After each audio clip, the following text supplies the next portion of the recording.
भाई मस्तराम जी, भाई राजेश कुमार जी, भाई हमारे बहुजन शेर हमेशा साथ चलते हैं। इस समय पार्टी से विधानसभा अध्यक्ष बनाए गए हैं, आप ही के ग्राम सभा के हैं। इनको तो आप लोग सब लोग जानते होंगे। बस जब अगर एक सिपाही मिला है तो आप लोग समाज की आवाज़ सदनों तक भेजने का काम करें, और ये तब होगा जब हम अपने महापुरुषों के बताए हुए रास्ते पे चलेंगे। वरना जागने और नाचने गाने खुशियां मनाने से परिवर्तन नहीं होगा।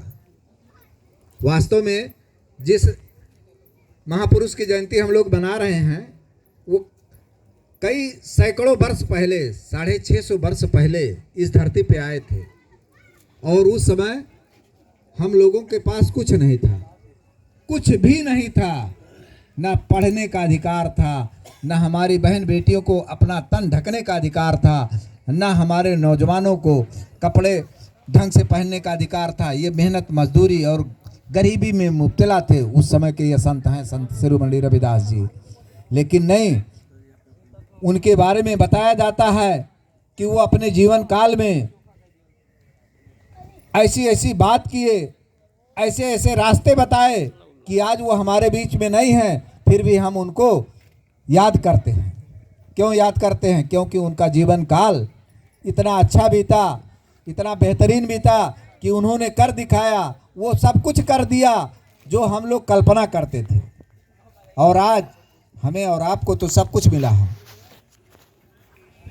सारे अधिकार मिले हैं, उसके बावजूद भी हम लोग सो रहे हैं, चैन की नींद सो रहे हैं। उसकी सिर्फ और सिर्फ एक ही वजह है, जो समाज से थोड़ा उठ जाता है वो व्यक्ति ये समझ जाता है कि अब तो हमें बाबा साहब का प्रसाद मिल गया है। वो हमारी झोपड़ियों के बारे में नहीं सोचता है, हमारे नौजवानों के नौकरियों के बारे में नहीं सोचता है, हमारे मासूम बच्चों के शिक्षा के बारे में नहीं सोचता है। इसी बात का तो दुर्भाग्य है।